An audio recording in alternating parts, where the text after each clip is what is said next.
our right to healthy, affordable, and culturally appropriate foods, and access to arable lands, right? And that work, it also seeks to restore relationships between ourselves and the earth, other living beings, and our cultural practices. We'll talk more about that later. Why is it doing this? And building the type of power resources necessary in order to create the the world that we want to see, building power, right? We assert that food apartheid is about the inequitable distribution of power, and that's what creates food inequities. And so, I don't know what the heck is happening. You see that? I'm not sure. Either. I don't know what's going on. My bad, y'all.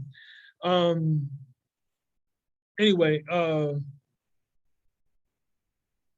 yeah. So, and it also seeks to undo the imperialist kind of underpinning that I don't know what the heck that is. I don't know. All right, I'm gonna move past that. So so sovereignty as a framework, right? It is for us very it's central to the work that we do. It's not just an idea. It's not for us a just enough to say that we're moving towards sovereignty and not be real about what that looks like operationally. And so again, we're going to talk about that later.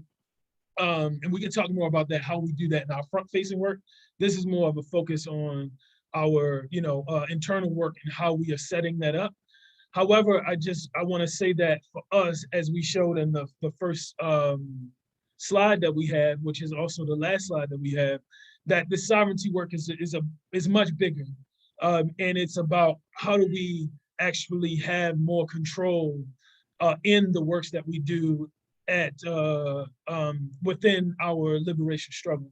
And so when we talk about Black land and food sovereignty, sovereignty is the chief aim, and food and land are vehicles. I mentioned that before. And I mentioned also about Black liberation being a part of it. And if we think about it in one way, it could be seen as or look like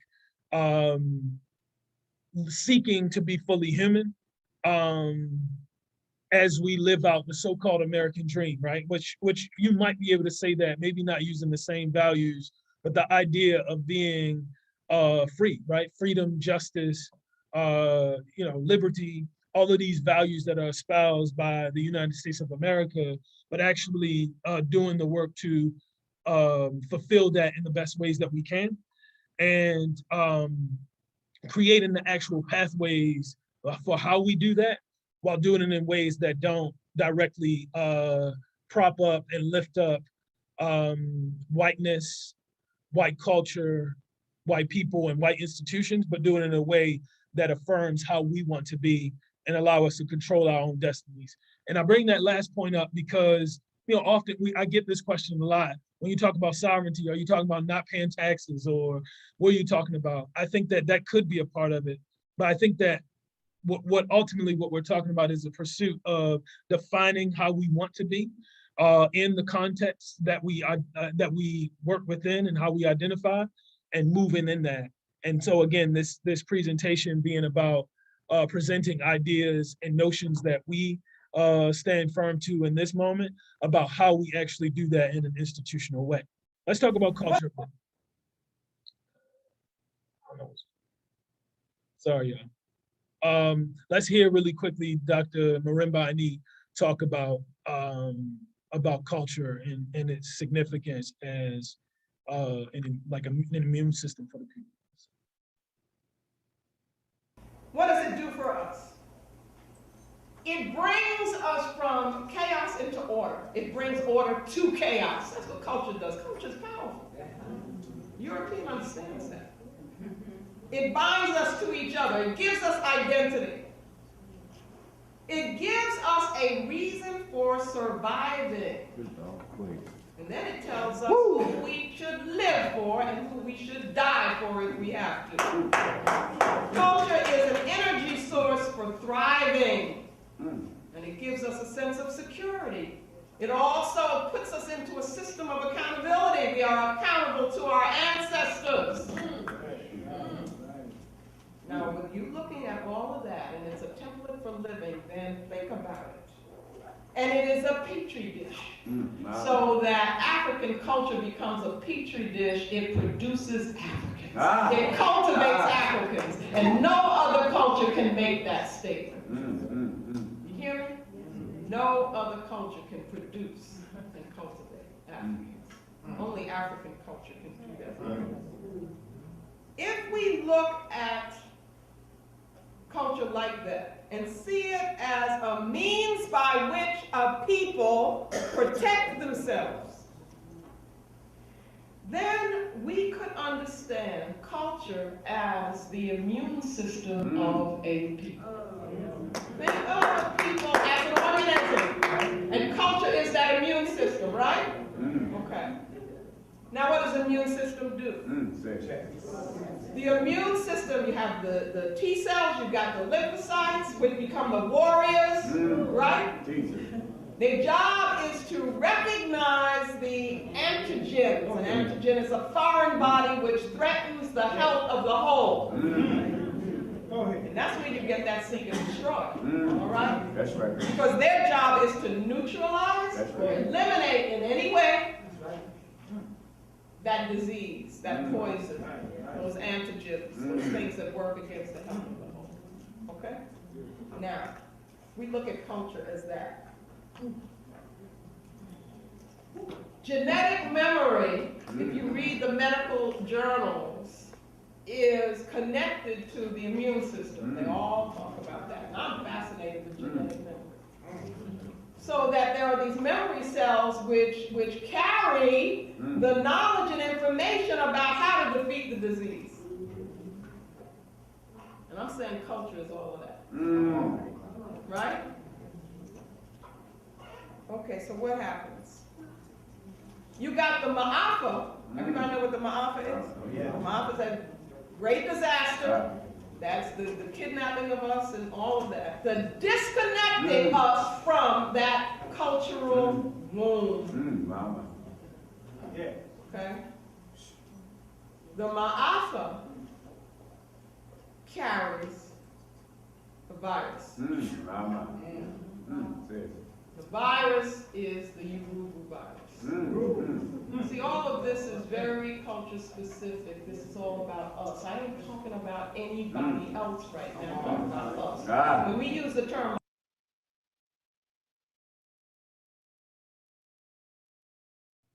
My apology for stopping that abruptly. I hope that generally, you know, that you have enough information to kind of follow along with some of the points that I want to kind of lift up in my analysis of what Dr. Marimba Ani is talking about, and what she is explaining and sharing with the world in this short clip is from a lecture in explaining her foundational text and seminal text called Yurugu. It is a powerful book that kind of gives an analysis of European-centered cultural values and worldview.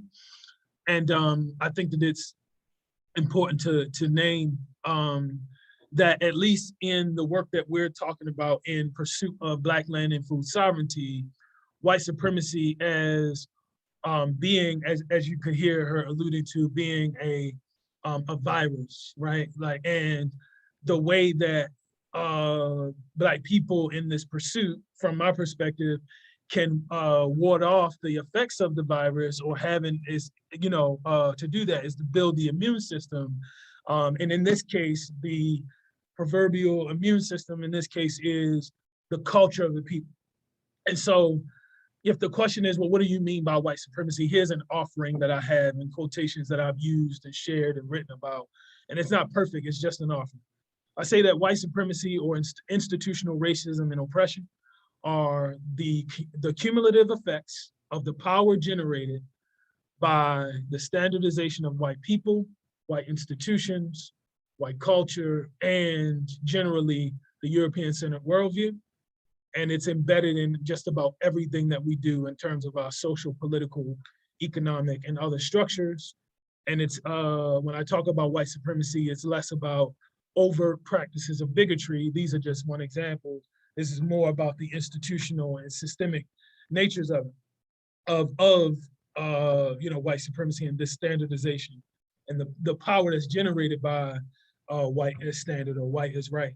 And so if we understand from that perspective, and if the goal of, as I mentioned in the last slide, of Black land and food sovereignty is rehumanizing ourselves, I think that what follows is that white supremacy and oppression that's based on race, class, and other institutional oppression then dehumanizes us, right? And so a pursuit of sovereignty that does not seek to rid us of the continually and evolutionarily, I'm not saying that I'm like, hey, because I got my African shirt on, then white supremacy doesn't affect me, yay. But it's always with us, right? And so, but I will say that a pursuit and a practice that does not seek to understand and undo the impacts of white supremacy as a part of the work is countercultural to sovereignty as a pursuit of Black liberation. And I'm breaking down the building blocks into helping to understand that, or hoping. And after this, I want to hold space to see if folks have any questions. But again, I think that it requires an analysis of and an actual work of figuring out how to create for ourselves our own cultural underpinnings and cultural analyses that allow us to create the type of sovereignty beyond just like access to food, land, money, all these things, but really sovereignty or control how we think and how we see the world, right? That is critical to this work. And at the baseline for why we have to create institutions that are not just as Mattel back in the day and so many other like doll companies would create the Black version of the white Barbie, right? No, we're not talking about that. We're actually talking about a new form, a new mold that's created by the people who are the pursuers of our own rehumanization. It's not like, how do we become like white folks, but how do we first, before anything, sovereignty looks like defining for ourselves, what does it look like to be ourselves? What does our food look like? What is our food? What type of economic structures do we want to operate in? How do we operate with them? And in our case, how do we do that within the world that we still live in as well, and not attempt to act like the world around us doesn't exist?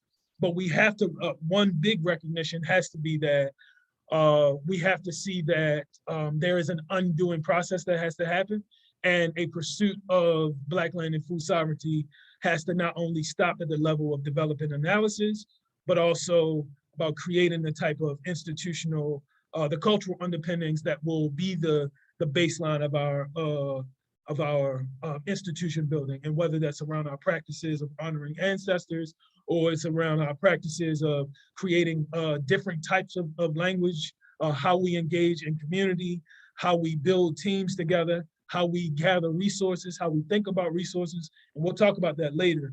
But I think when we talk about institution building for Black land and food sovereignty in pursuit of Black liberation, we've got to be clear that white supremacy has to be dealt with in whatever ways we decide that we do that. So anyway, I want to pause here really quickly. I know that from Dr. Marimba Ani and myself gave you a lot, but just want to hold space to see if there are any questions, thoughts, concerns before I move forward.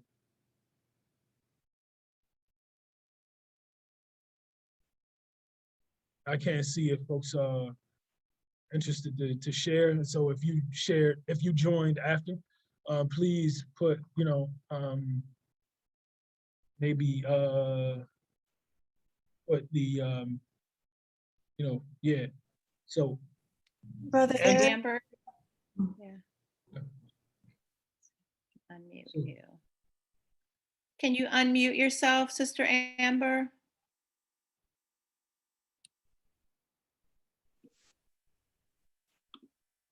Hi, can you hear me? Yeah. Okay, great. First, thank you so much. And I'm trying to figure out how to put this into a question, but one of the things, I guess the question is, what do you kind of use as a foundation or a framework? So when we start thinking about recovering wisdom and recovering knowledge and recovering the information that we would use to build these containers and to build these institutions and these kinds of things, where are you looking back to specifically, and how are you doing that? So, for example, one of the things that becomes very complicated as Black people, particularly when we start talking, when we are grouping ourselves as people of color and all these other things, is there is a very specific journey, there is a very specific disconnect, there's a very specific reconnecting that needs to happen for Black folks. So I wonder, is it a matter of figuring out who your what land you specifically originated from and looking back to this to then figure out what did these people eat and how did these people raise the food? How do we find how can we find solidarity amongst ourselves as a group when there's so many differences within the group and then so much disconnection from any of that information to begin with? So I hope that there is a question in there. I just wonder if there's kind of a guidance that you use and that you offer for what should we be using to form these systems. Sure. Now, that's a great inquiry, and I heard about 117 questions out of that, which is good. And so we should definitely stay connected so we can talk more about that. This is absolutely a intro level types of, getting us thinking about, our pursuit. So I appreciate your inquiry. It seems that you are speaking to what a principle for us of the practice of Sankofa, right? Not just it as a value, but what does it look like to reach forward to the past? And for some people, it's like, how do you reach forward to the past? Well, here's how you do it. You learn about, or at least one way to do that is to consider governance structures that come from throughout the African diaspora. And I think that the nuances around how we do that, Amber, and for anybody else who favors this question, I think that it is a matter of, deciding how specific or how precise, right, you want to be in terms of learning. As Dr. Marimba Ani talks about the Ma'afa, for some people we might call that the transatlantic slave trade or what have you. But I think you're right in describing that what we're dealing with is a disconnection from who we are, i.e. the rehumanizing work that's got to happen, the restoration and regeneration that's got to happen. And so us defining where we learn those from, I let folks decide that. But the deep practice of learning about these different practices through at least for us, and we'll talk about this later, political education and community building that allows us to learn. And when I say political education, I recognize that people have different definitions of that. It could be technical skills, it could be learning from specific, political frameworks or whatever it might be. And so it really depends on who you are. We have a framework for how we do that, and we could talk about that later. But I think it's a matter of learning as much as we can. So what we try to do is look at various models from the African diaspora and defining, first getting clear about the matrix. So what are we trying to learn? What are electoral practices? What are, how do people make decisions, or how did people make decisions, and what frameworks? And so what we tried to do in what context? So one of the things that we're doing now is just like developing a study of what does African governance structures look like pre-colonial or imperialism, if you will, or I would say white imperialism?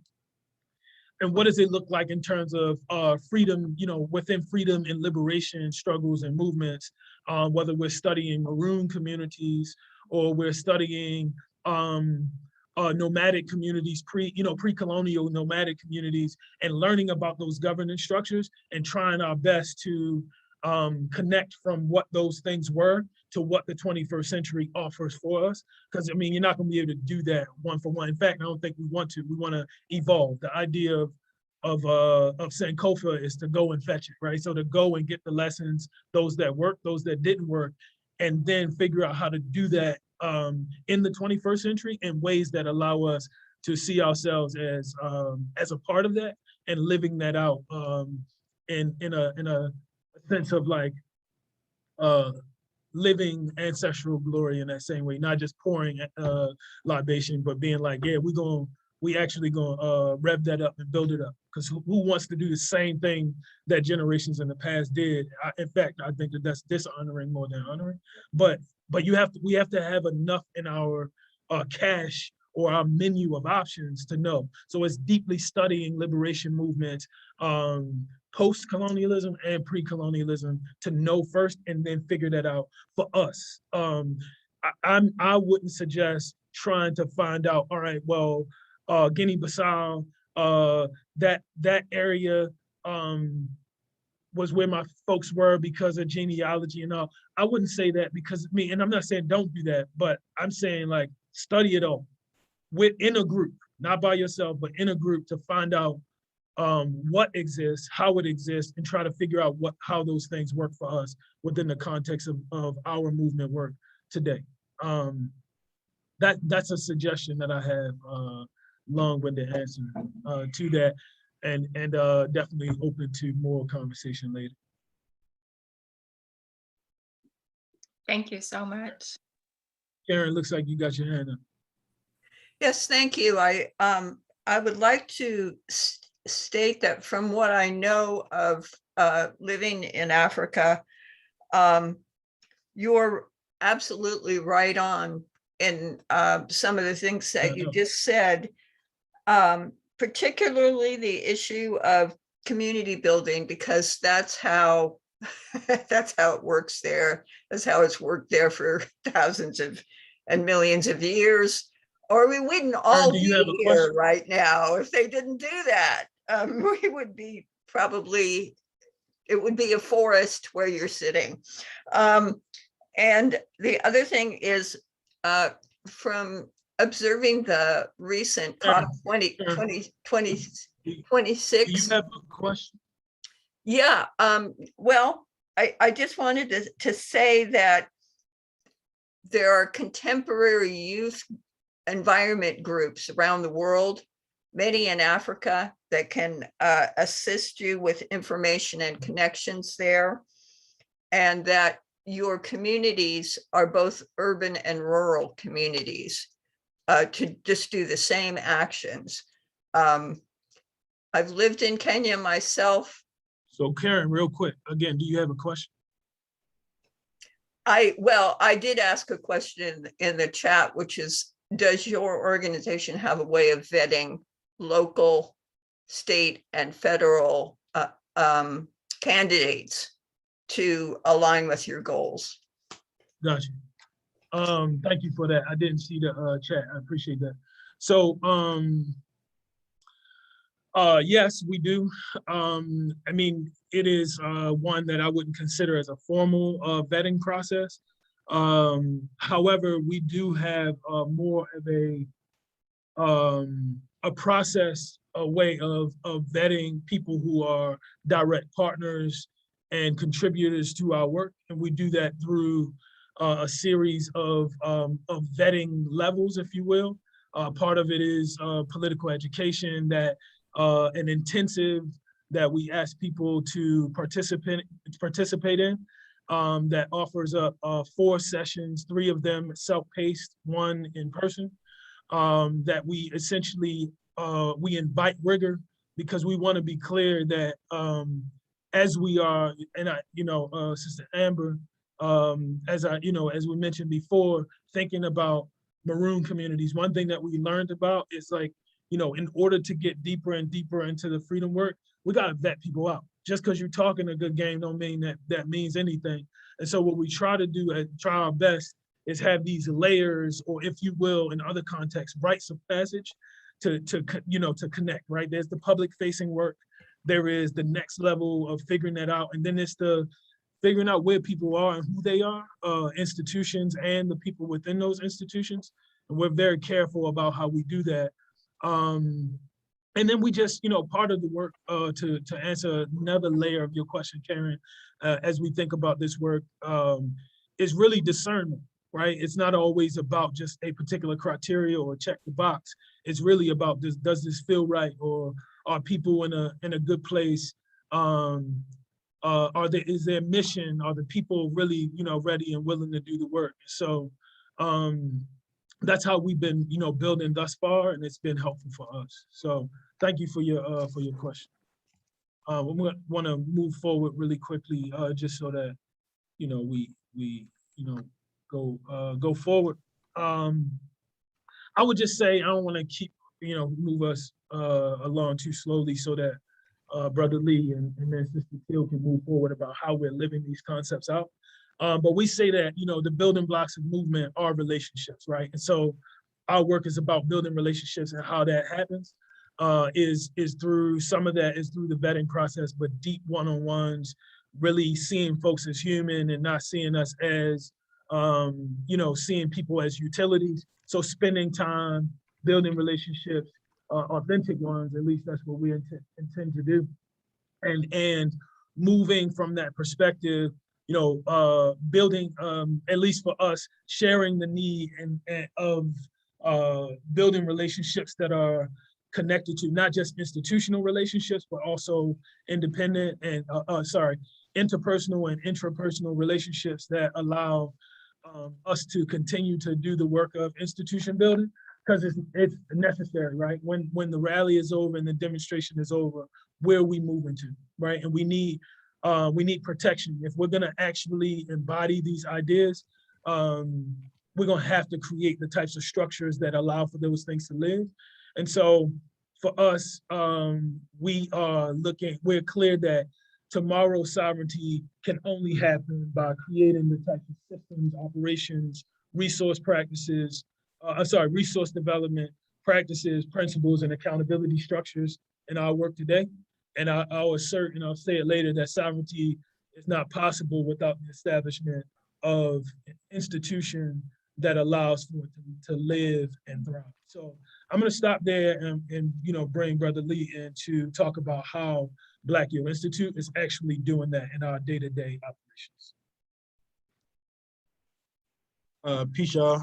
Hope everybody can see me well. Sorry about the hood, it's a little chilly in here today.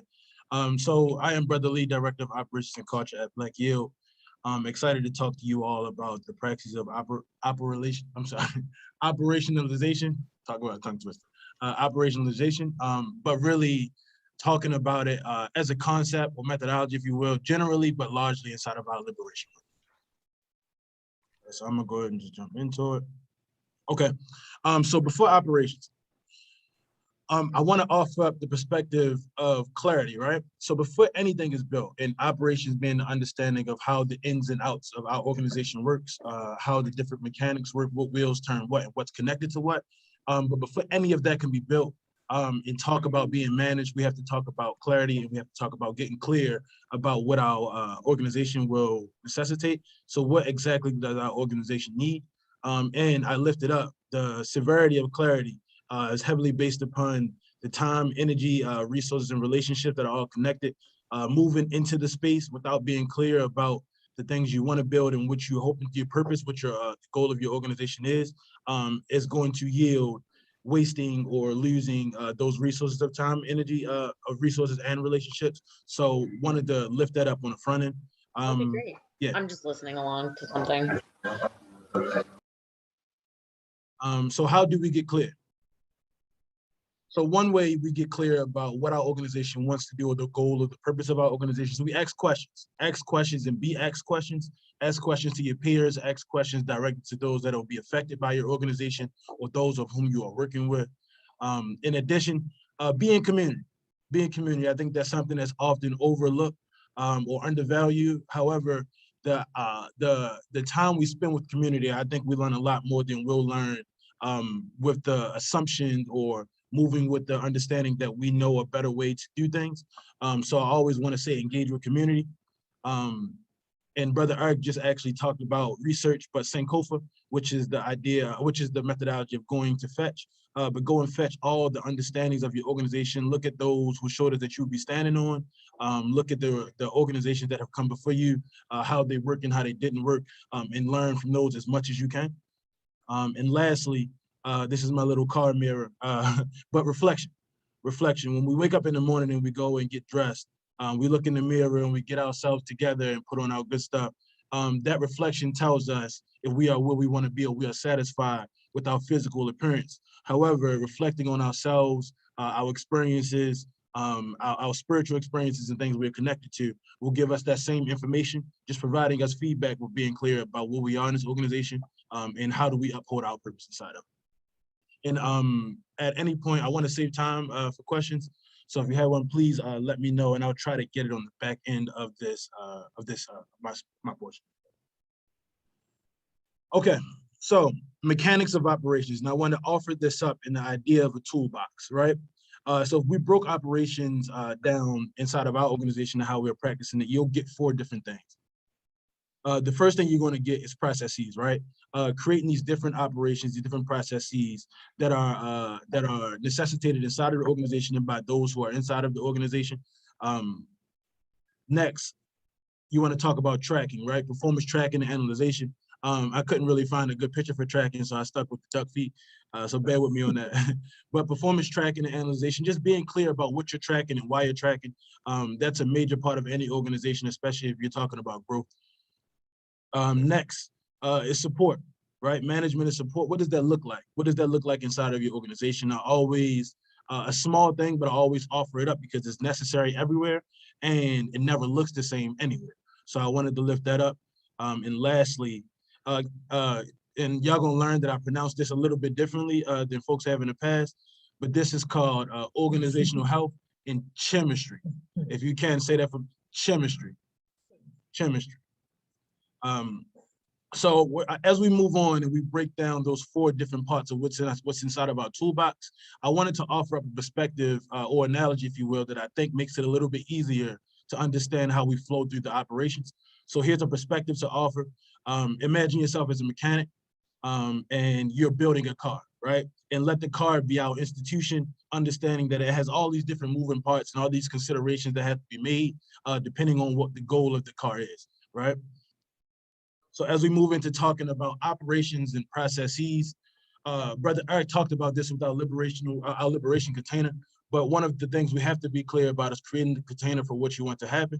And one model I wanted to lift up to have folks think about it in this way. If folks are familiar with Ferrari, generally most folks are.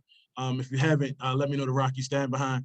But Ferrari, if you've seen a Ferrari, you understand that they're generally built low to the ground. They generally have thicker tires, and it's specifically for the reasons of racing or making the car go fast, built for speed, if you will. You're able to cut corners and keep the tread on the ground a lot lighter. And if you're thinking about Jeeps and how Jeeps are built, they're generally built for durability, generally built to withstand and be able to go through kind of almost any kind of circumstances. So 2 different kinds of cars, right, yield 2 different kinds of organizational builds. And that's what I want folks to really take away from that, is that you want to be clear, as we talked about in the first slide, about what is our organization doing, because then out of that clarity, you'll understand if you're building a Ferrari or if you're building a Jeep. So with that being said, consider all of those moving pieces and consider each of the function of all those different moving pieces. Now, what does that look like in our work? What does it look like in the context of our liberational work? So really, it's creating whatever the organization necessitates. We talked a little bit earlier about vetting processes. Brother Eric talked about our fire starter course, which are 3 self-taught courses and then 1 in-person course. We have our onboarding and offboarding processes. being clear about how folks are transitioning to the work and how folks are transitioning out of the work. We have methods of support. I talked about a few slides ago, talked about how support never generally looks the same everywhere, but being clear about different ways you're going to have to support in different capacities. Just the understanding that you can't use the same tools for every job. And I think that's really what I want to lift up there. Performance and data tracking and analysis, just being clear about what your organization is producing. Where are your red flags, where are your green flags, and how can you troubleshoot? Method correction and regenerative accountability. Really just being clear about how you all are holding each other accountable, how we operate inside of our organization. With regenerative accountability is any if you will, mishaps or setbacks that we may have. One of the ways we are inefficiencies, yeah, I'll use that word better, inefficiencies that we may have would allow us to create not consequences, but regenerative consequences, if you will, that are also staying in line with our goal. So if Lee misses a meeting or Lee is not able to complete something that was my responsibility, part of me making that up and supporting my team and being accountable for myself is to either step into another space and support that way, or take on a space off of somebody else's plate. But however, if you're being clear, it's still moving towards the same goal. We're not sitting folks in corners. Nobody's being punished. But it's the reality of everything we do, we want it to be focused on Black land and food sovereignty. So if we can give you a lesson inside of doing the work that still leads us there, that's a plus for us, and that's how we're operating. Next, we talk about streamlining our operations, just making sure everything's uniform across the organization. We have what is called the BYI way, where we are housing all of our processes and all of our operations. Anything that you are not clear about with BYI, you can find there, and that allows us to streamline it throughout our organization, and allow folks to always have something to reference in times of questions. Workflow, I didn't, not yet, but I'll make sure I add that. But workflow as well, just being clear about how folks are spending their time, workflow and time management, if you will, being clear about how folks are spending their time, what work are they being connected to, and what parts of the organization. And lastly, Brother Eric offered up something I did not have on here, but one of the major things that we actually got accomplished this year that proved to be one of the best operational processes that we could have implemented was having standard operating procedures. And typically they're called SOPs. But what happened with us there is that we're able to document how any part of our organization operates, how it functions. So therefore, what happens there is you make all of those inside of your organization interchangeable, right? There's no one person that can't do any job, and that ups the value of the team at large. And having SOPs is really just being clear about how things are done. It's on paper. It's never to question. And if ever there is a question, you have a reference to go to for it. Cool.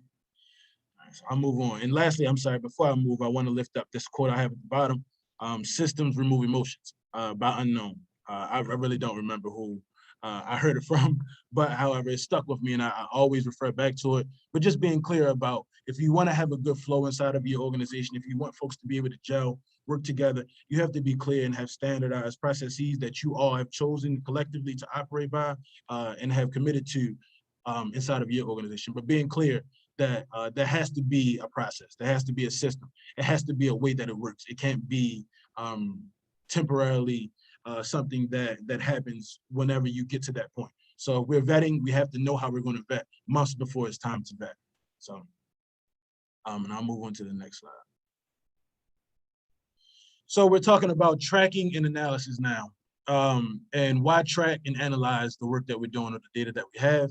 And I want to take you all back to the garage and give you this understanding, and talking about this in reference to a car. I want folks to think about, and I use the car analogy because I assume everybody has been able to either experience a car or drive one. I won't assume drive for everybody. I know how that can go. But why are we tracking and analyzing, right? So inside of cars, we're very clear that there are so many things that are simultaneously, and I think that's an important piece, but simultaneously being tracked. I lifted up just a few here. You talk about the odometer tracking our speed, talk about the fuel tracking what's in the car, how much fuel we have left.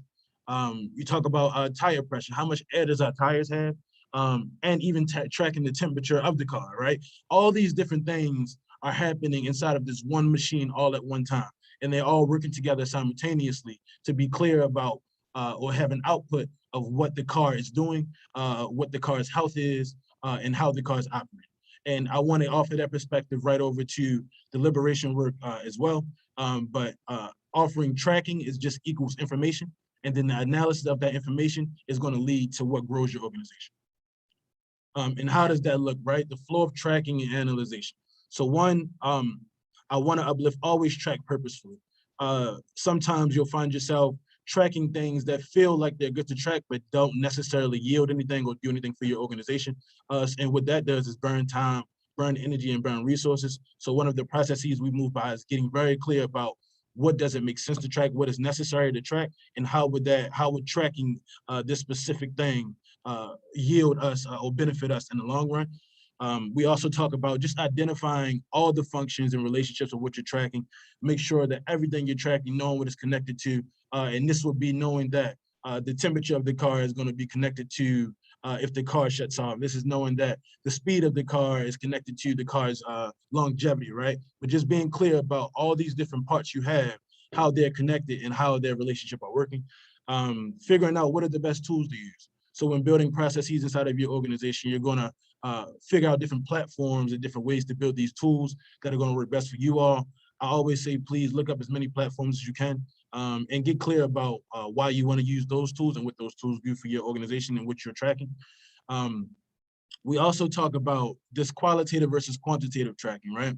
And really that's the idea of that we're tracking the numbers, but we also wanna track the things that we can't see, right? We wanna track the things that'll give us that complete narrative of what happened throughout this year. So yes, we'll be able to track what we're growing. We'll be able to track the amount of folks we've been able to engage with. However, what we aren't tracking or what we want to be tracking in addition is what conversations yielded out of what events, right? What kind of engagements or how many engagements of political folks have come out of our monthly events. But it's just really both inside and outside of your organization, tracking to have that whole picture and that whole narrative of what's happening with your organization. Because at times what you'll do is we'll track these numbers and not get the numbers we want when it's time to output, but forget and don't have the, don't return back to the understanding that there were several things that took place, right?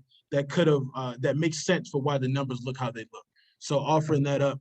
And the last few is really just giving you an actual flow, but having accurate data is going to yield having an accurate output, and that accurate output is going to yield an accurate diagnosis. So as long as your data is correct, you all your tools are tracking correctly, you'll get the correct output of what's happening in your organization. And then from that, you should be able to identify red flags and diagnose any issues that you have.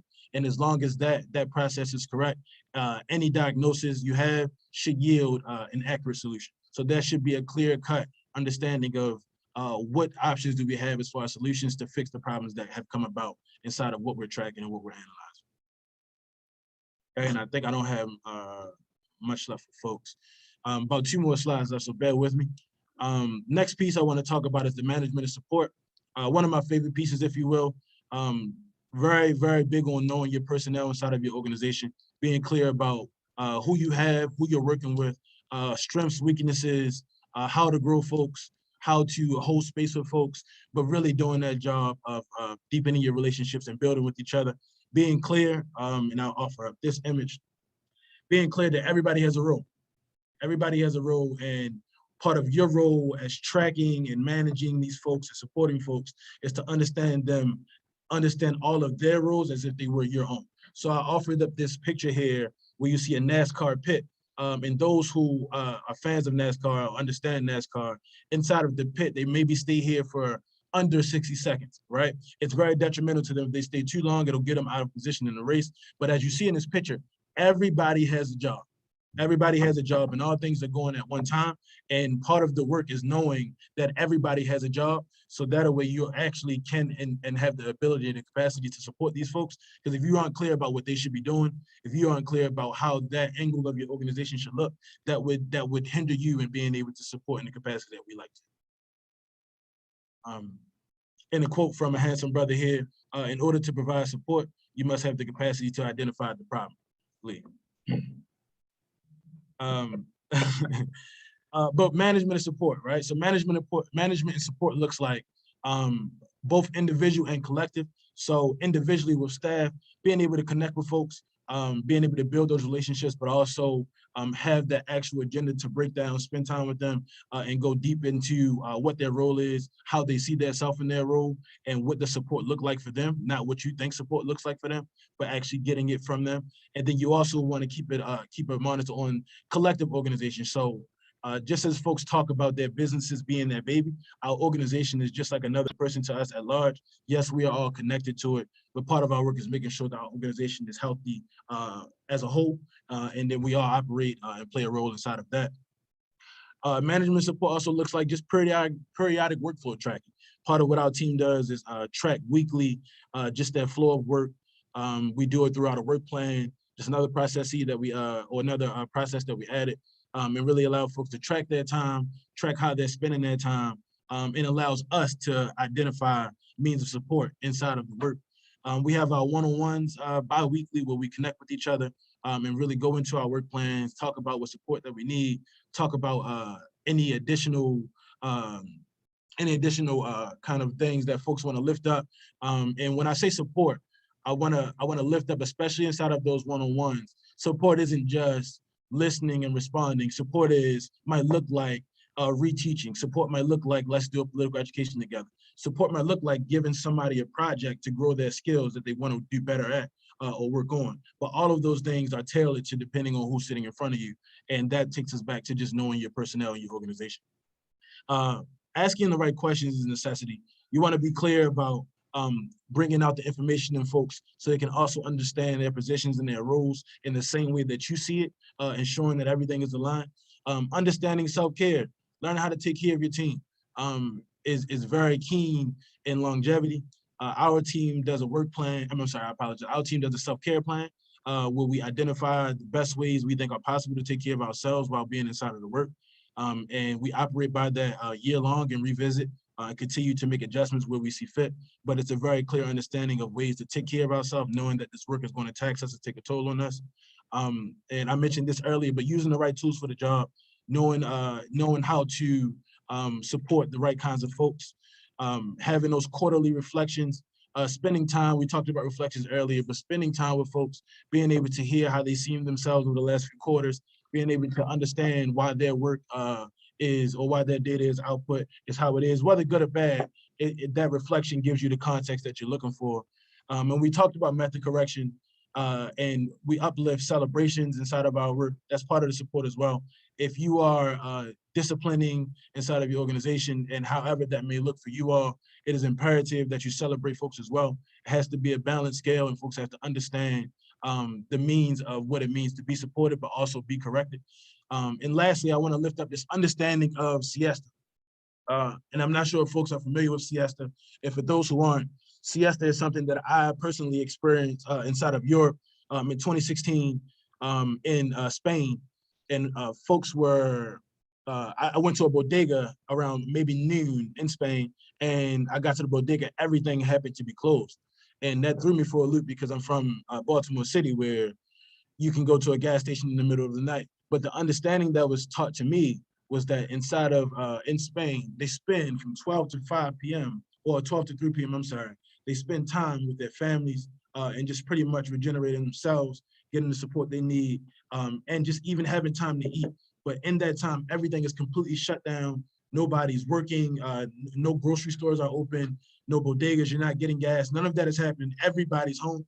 And to see that implemented that large inside of a whole city, and I'm sure it goes further than that, but I experienced the whole city being that way, is something that I thought would be major inside of our organization, to spend some time at least once a week where we are doing a siesta, which means do whatever it is that might support you or that you feel like might be beneficial to you. Sometimes it's spending time with each other and just kicking it and building with each other, playing some cards. I'll light somebody up in spades, and some of y'all play spades, or playing some cards. Or it might look like folks just going home, spending some time with their families. But we ensure that we have it. We do it at least once a week, and it's for a whole day. And the last thing I have is that word I taught you all about earlier, chemistry, chemistry 101. But for me, I want to uplift that this is understanding the interior design of your organization, just being clear about how does all this stuff on the inside work, right? How does it all gel together? How are we making it all work together? I used the inside of a Bugatti. I just thought it was a really nice car.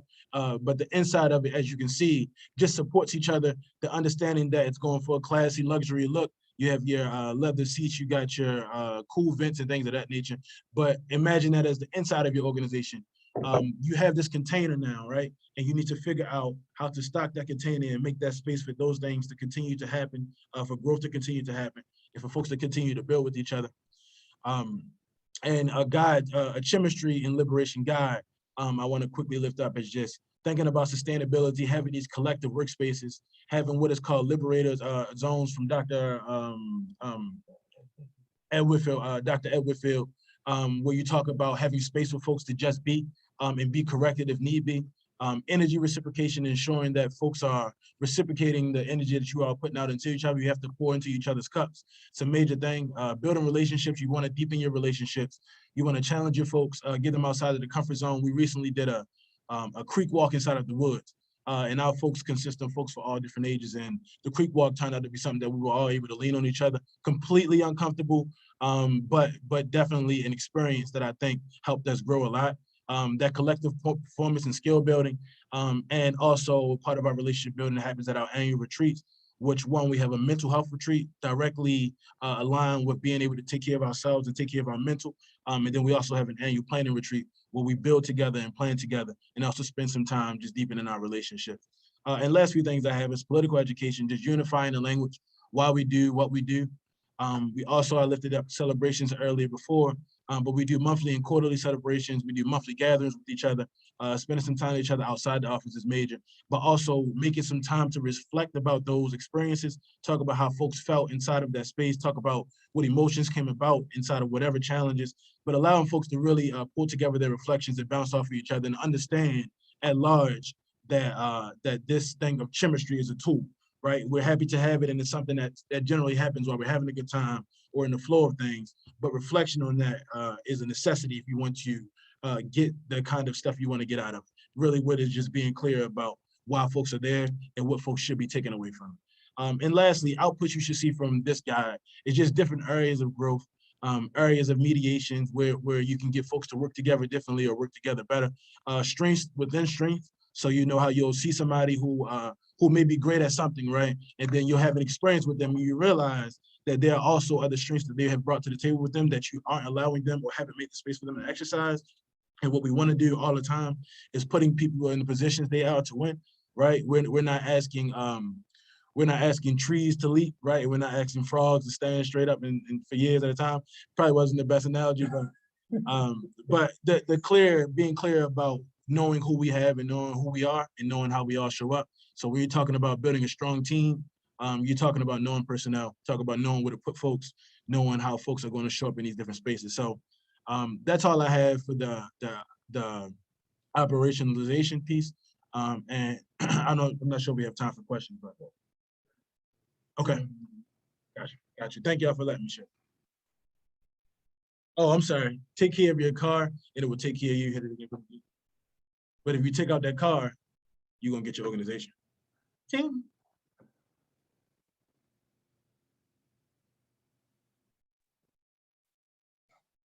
Well, thank you, Brother Lee and Brother Eric. I'm grateful to be on the leadership team with y'all. One thing that I can ask of y'all while we're doing this, since y'all are sharing the screen, can y'all just go to the next slide? Ooh, got y'all. Good afternoon, everyone. My name is Sister Teal, and I have the pleasure of being the Director of Finance and Sustainability at Black Yield. I'm grateful to be doing this work. Grateful to be doing this work and grateful to be here with you all today. So before we get started talking about the practice of developing liberatory resources, I want to talk about how important it is to be clear about the essence and the ethos of your organization before you start asking people for support.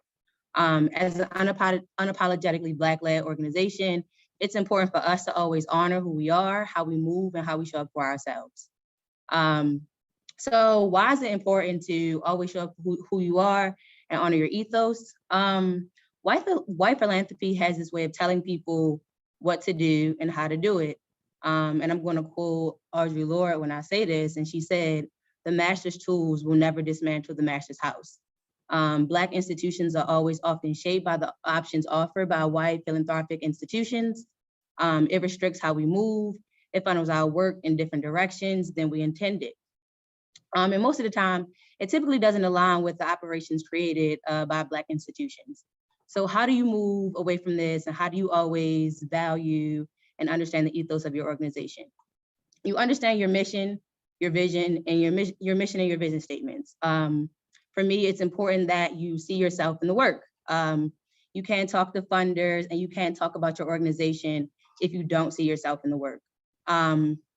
It's important to honor your ancestors and the people who paved the way before us. Again, you can't be out here asking people for money and talking about your organization without honoring the people that came before you. For us at BYI, it's also important for us to honor ourselves and the culture that we created. The last thing is, it's definitely just okay to say no. If a white organization is asking something of you that you don't want, whether that's a report that you don't have time for or something else crazy that we see them out here asking us for, it's really just okay to say no and maybe walk away from the $20,000. I promise you, it will definitely come back to you. Next slide, please. So when we talk about liberatory resource development, it's everything the organization needs to carry out the work and achieve its missions, right? So you think about money, how much it costs to run programs, how much it costs to have staff in the building, how much cash you have on hand. You want to talk about people, staff, volunteers, donors, partnerships, friends, how much time it takes to actually get these things done, how much time it takes to work, how much time it takes to rest, how much time it takes to celebrate your work. You want to talk about trainings, think about training. What do we need to be better and to be more efficient? This can look like professional development, conferences, self-care plans. How do we support our staff, whether they need a new yoga mat or they need a new journal? So their liberatory resource development is thinking about all that we need to be able to pull our mission and our vision together. You guys can go to the next slide. How do we do it at BYI? I love gifts. If anybody else, they all in the office know that in our group chat, we communicate through GIFs. So how do we do it at BYI? The first thing is building relationships and planning for the future. You guys can go to the next slide. You guys can go to the next slide. Yeah. So you guys must have heard Brother Eric and probably Brother Lee mention earlier that relationships are the building blocks of movement. We're very clear at BYI that our work would not happen without the relationships with fellow organizers, supporters, donors, spiritual advisors, teachers. We wouldn't be here if it wasn't for the support that we had and the relationships that we built. We're also very clear that the work that we do requires building relationships. I can say that my favorite part about my job is actually getting to meet funders, donors, volunteers, and just seeing how our work aligns. And we're also clear that we wouldn't be able to sustain our work if the connections that we built weren't real. So what it looks like for us is sharing our stories. When we have donor meetings or when we're talking with foundations, we really just take the time to get to know each other. We probably spend the first 10 or 15 minutes in meetings with funders actually laughing and talking and sharing our food stories and how we got into our work. So it's important to just share who you are and show up in the work. Understanding your partners and your donors. We're clear that our work requires money. You got it. We're clear that our work requires money. And to get that money, we're clear that we have to understand our donors, but we also want our donors to understand us. Money is only important through the relationships where people have been okay with how we work. We're not down to change our language, change our initiative areas, or anything else like that. It's also about creating strategies to find and cultivate new donors. Where are your people? How are you taking your Instagram followers from followers to donors? How are you taking the person that you engage with at maybe your fundraising event from just being a person at a fundraising event to a donor? How are you engaging with social media? What does digital engagement look like? If you guys are a part of our email series, we just launched a campaign called Keep the Flame Campaign. And over the last month, you've gotten just a series of emails from Eric and I about our work. So how are you engaging with your supporters to move them from just a supporter to a donor? And you also want to talk about developing doable stewardship plans that turn one-time donors into loyal contributors and advocates. We've gone from raising $40 at community events to securing grants of $350,000, to going from having no monthly donors to having monthly donors supporting us almost up to $1,200 a month. So it's about really creating and fostering that relationship that you build with your donors so that you're able to keep them long-term. Guys can go next. Other last important thing is planning. You got to see the past, the present, and the future. If you're not able to see the past, if you're not able to be present and where you are right now, and at least able to see where you want to be in 3 years, you might want to sit down and think about what you're doing.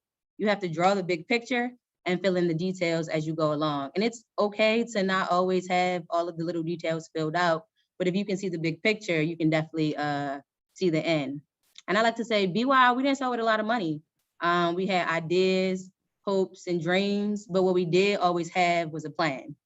Money only came after we were clear about our relationships that we were building and very clear about where we were going. Designing liberatory fundraising strategies. What I can say I appreciate about my job is looking at fundraising and the way that it's been and how wide it's been and being able to undo that. And yeah, just being able to undo the way white people have been fundraising. So before it was just directly asking people for money, not building relationships, but I'm able now to see how important it is to build those relationships to get us where we need to be. Another thing, lay out your dollar goals and all of your efforts to achieve them when you're planning. I literally mean lay out your dollar for dollar goals. All the money that you need to raise for all your initiative areas. Think about all your fundraising plans or your campaigns that you have throughout the year, your fundraising events, anything that you have that can bring in money. You want to lay out your dollar for dollar goals and all the ways that you plan to achieve them. Multi-year funding is the goal. Listen, it takes a lot of time to write grants, and sometimes those grants are only for 1 year, but you want to be able to maintain your work and create sustainability in your work. So you want to make sure that you're looking for multi-year funding, and whether that's multi-year funding through foundations or that's multi-year fundraising through major donors that are interested in maybe giving 100,000 this year, 100,000 next year, and then 100,000 the next year, so you can have 300,000 over the whole 3 years. So that's why I said it's really important to be able to see the big picture, because when you go into these donor meetings, you have to know what you need 2 years down the road. And the last thing that I want to bring up is to diversify your streams of income. We have a farm. We also do consulting. We have a lot of moving pieces that help us be able to bring in money. When I started here last year in September, we pretty much didn't have a major donor program. And now I'm proud to say that we have at least 3 to 5 major donors that are contributing at least $25,000 a year to BYI. So it's really all about diversifying your income streams and making sure you have that multi-year funding.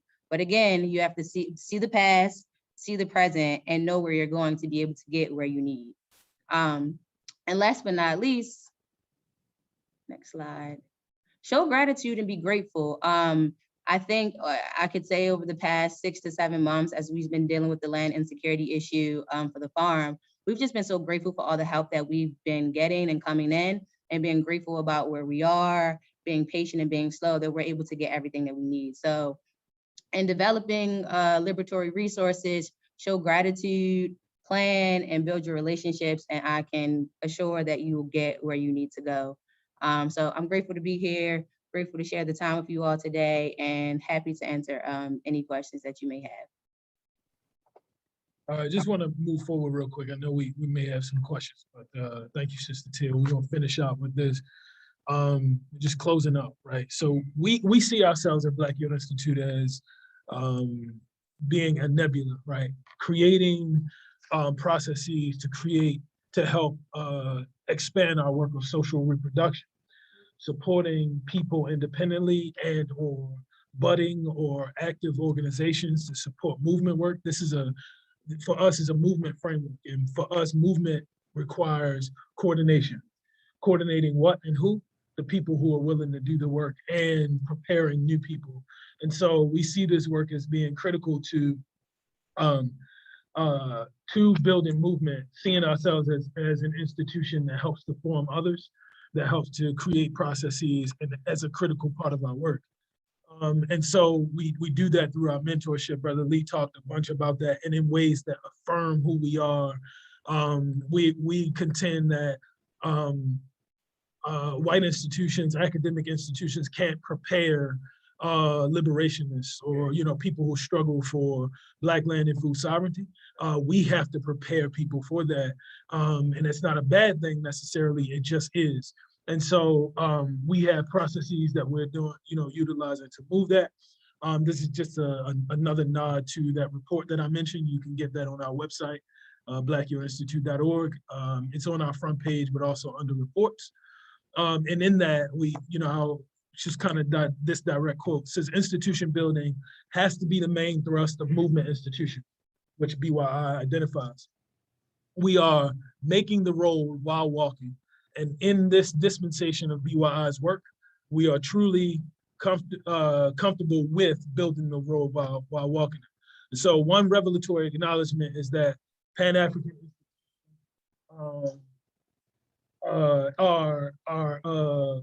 build power, and we have to be okay with that.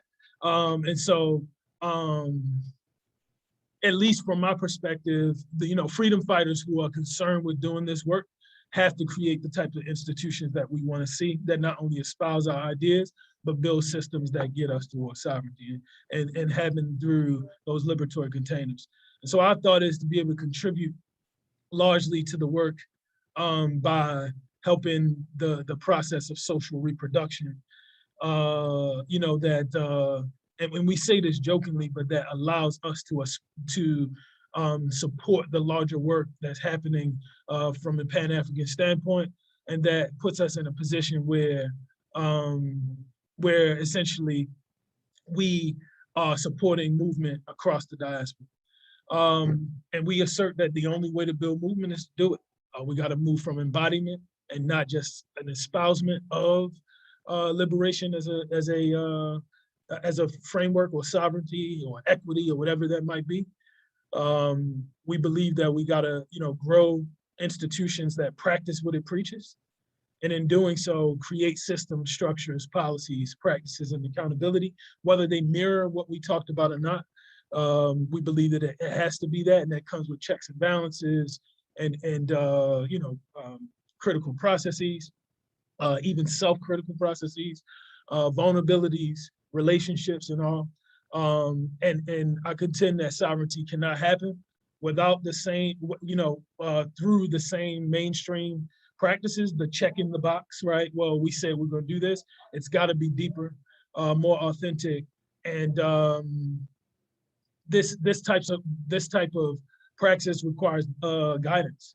And so we as an organization could be an organization that helps if your framework is one of pursuit of Black land and food sovereignty. And we argue that, sustainability, if you were going to sustain movement, it's going to require us to institutionalize the praxis. And as I said earlier, sovereignty is not possible without establishing institutions that allow for sovereignty to live and thrive, thus creating liberatory praxis containers. So we want to stop there and see if there are any questions, any thoughts, how you feeling, any questions of any of us. We have about 12 minutes, wish we had more, but we got about 12 minutes to answer any questions that people have, and offer up any perspectives that we can. So I'm gonna pause there and see if there's any questions. Thank you all so much.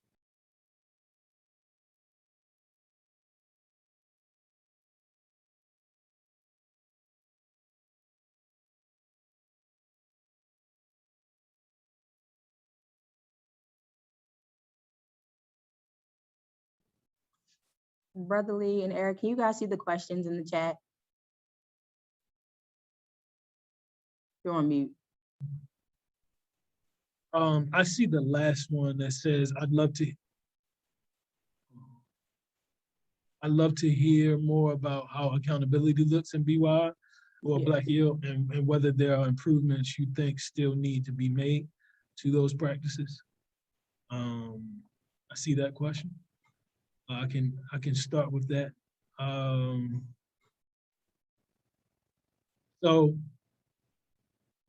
I think to answer the question directly, or the second part of the question, I think it's been alluded to maybe, but I'll say it directly. We're always in a space. I believe that liberation forward organizations have to be concerned with evolution, has to be concerned with not being perfect, but being relevant and efficient. And so what that means is if we are centered in social movement, then it means where the people are at any given point. And so there's always improvement. If the question is where those improvements are, we can talk about that later, because I think that there's a running list. And in our report that I mentioned, we talk about lessons learned and things that we could do differently. And what accountability looks like generally. One, accountability looks like creating helping people understand that concept of regenerative accountability. Brother Lee mentioned it. I do my best to try to shorten it, but really sharpen the point that regenerative accountability is really about creating the types of accounts, if you will, to being fully immersed in the work and standardizing the goal, not our personal preferences. And what that means is when we talk about accountability, it's not just about getting folks, Brother Lee used the language method correction. And when we talk about, well, that was an ode to some of the work that we've done in learning more about governance structures, learning about Black Panther Party for Self-Defense, method correction coming through a justice committee where people, council elders, the way that we talk about it, to learn what the challenge is. I want to be clear, in this case, the challenge could actually not be. We can't hear you, Brother Eric. It's a little bit muffled, the sound. Can y'all hear me better now? Oh yeah, that's better. Yeah, give thanks. So I don't know where people left off, but accountability is on both sides, right? It's looking like creating the type of efficiencies that get us toward rest and celebration. So, for example, one of the things that actually the members of the leadership team did to hold me accountable, I was working too much. I was tired. They could see that. And what they did was they made me commit to 2 weeks of leave. I had to sign on the dotted line, literally.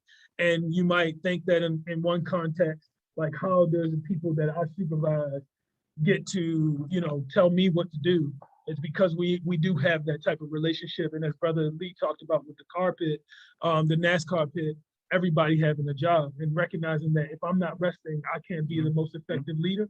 And so that was one thing. And in the case that Brother Lee talked about, not being present for something and not communicating well, it might mean going to help somebody else who's like Brother Jordan, who you'll meet if you come to our workshop on Wednesday, in communications. If communication was an issue, finding a way that, to support communications that build the skills up, but that again supports the work and that's not punitive. So that's generally at least two types of examples that I would align with the work that we do. And again, that affirm our work and affirm ourselves as African people. So I hope that answers the question directly.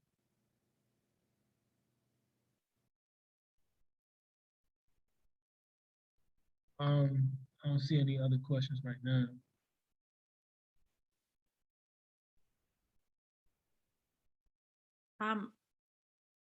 I'd like to ask a question, but only if others don't have questions to ask, because, I don't want to take this opportunity away from our NESAW conference attendees.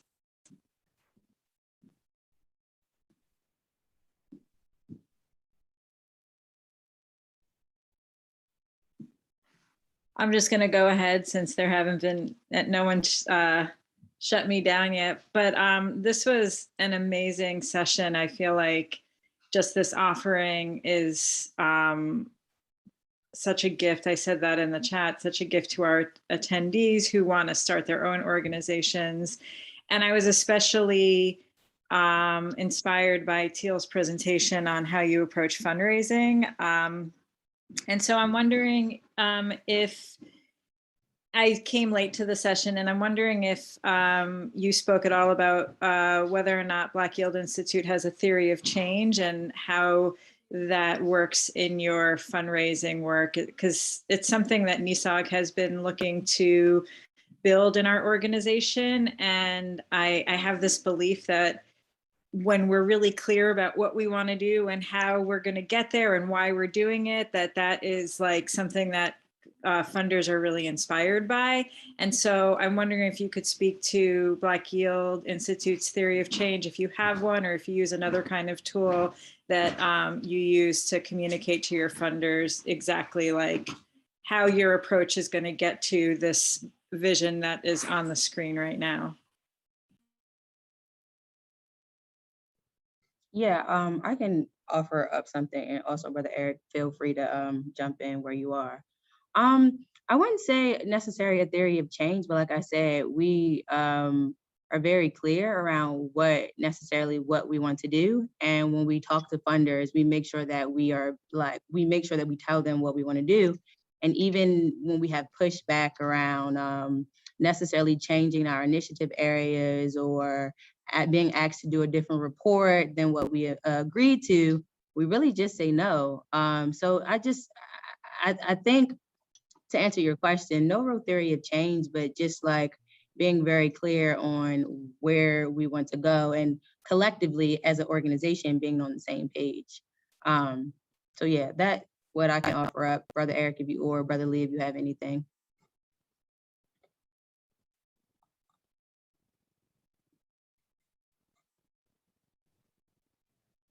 Great, thank you. Any other questions? Anika had a question in the chat. Yeah. Oh, go ahead. Oh, sorry. Yes. I probably stated it better in the chat. Just, I was really inspired by what y'all were saying about your decision-making model, that you were looking towards pre-colonial African decision-making governance models. And I'm sure you're going to report on that at some point in time, but if you have any resources you could share around that now, that would be incredible offering to me and probably others in this group. I mean, off the top of my head, there's several things, and we'll be offering we have a project coming up, a public-facing project that we call the Vault, that will include some what I'm calling right now the contentography, because it's not just a bibliography, but we'll be sharing some things. But off the top of my head, I bought this book from the thrift store for like $2.39. I'm joking on the price, but it was very inexpensive. It's called Third World Politics, and it offered up some examples. And I should note that we're not only focusing on African models, pre-colonial, because we're looking at whatever we can learn, and if they align, they align. Because as far as I'm concerned, many governance structures and many cultures, whether they deviate or not, come out of what we call today as Africa. And so if we look at indigenous practices, indigenous governance structures, whether and not just indigenous to this land, but in general, land-based people. But in addition to that, when we are looking at African diasporic examples, there are tons, and I mean, like, I couldn't even think of one off the top of my head, but we look at from anywhere you think about the disbursement of African peoples throughout the world, and specifically freedom struggles, we're studying, right? From the Yarifuna peoples of Honduras to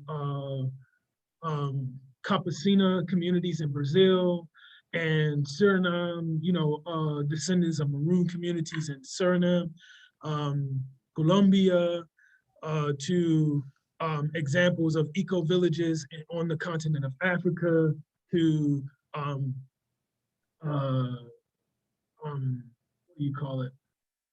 freedom towns in this country. So we're trying to study as much as we can. If we're gonna move toward liberation, we're gonna learn from the liberationists themselves. even if it comes from secondhand through a historian, and try to filter through as much as we can and or direct. So that is, that's what I can offer up. But a follow-up from here, I could give more.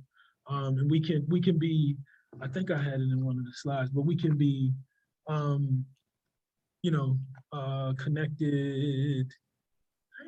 All right, here we go. Here, any social media, you know, any of our social media sites, our general email info@blackyale.org, or following up by learning more information generally, and then precisely and specifically can reach out to that email address and connect with us if you're interested in, you know, learning, like not just learning more, but figuring out how we could offer consultative services or just one-on-ones and just connect.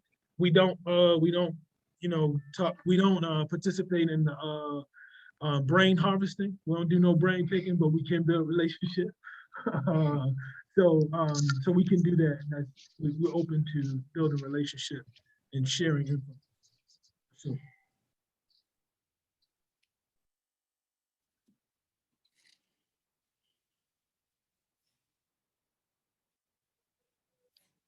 Thank you all so much. I know we went right to the end. If there are other questions, please follow up with us. We'll absolutely willing to connect with us. And thank you all so much. I want to thank publicly Sister Tim and Brother Lee for not only, you know, our presentation, but the work that we do every day. It wouldn't be nothing to talk about if we ain't doing it together. So appreciate y'all. Be well. Appreciate y'all. Thank you. Thank you.